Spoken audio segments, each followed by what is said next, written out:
Yazma derbici tanısı hoş.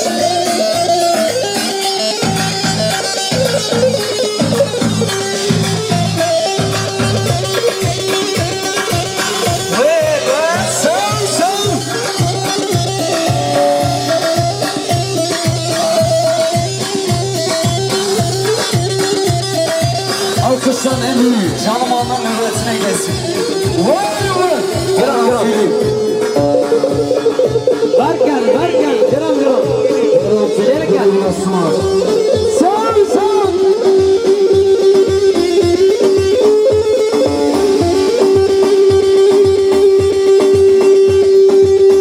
Hanım bizim gençler.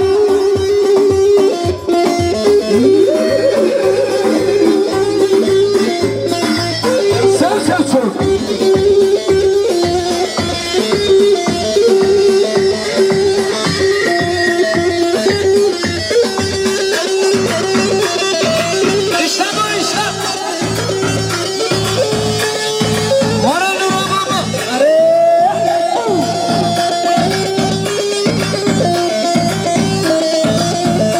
Haymanın imparatoru Serdar Uçarvanı.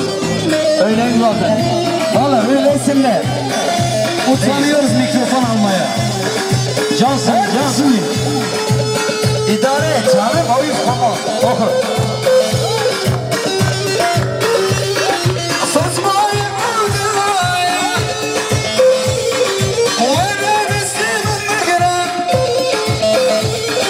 Saçmayı aldırmayı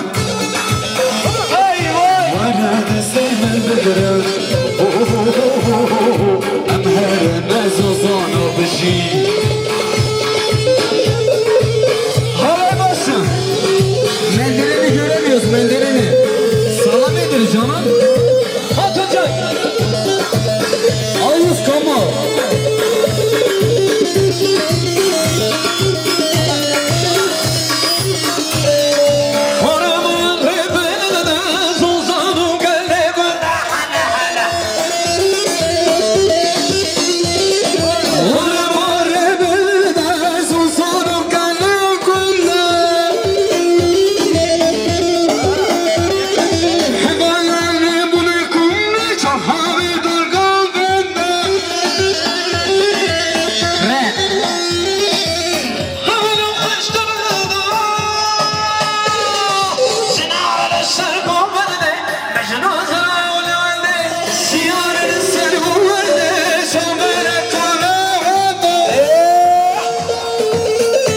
Hocam bir sorayım.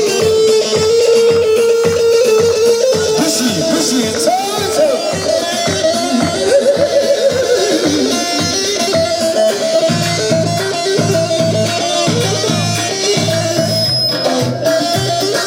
Sevimsiz şalvar fayda, şember gülsün melona. Sevim.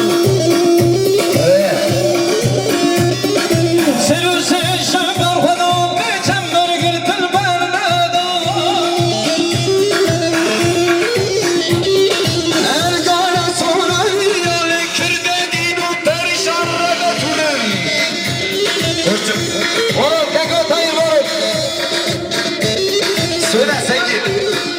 Kardeşimiz Güran'ı yardıma gelsin.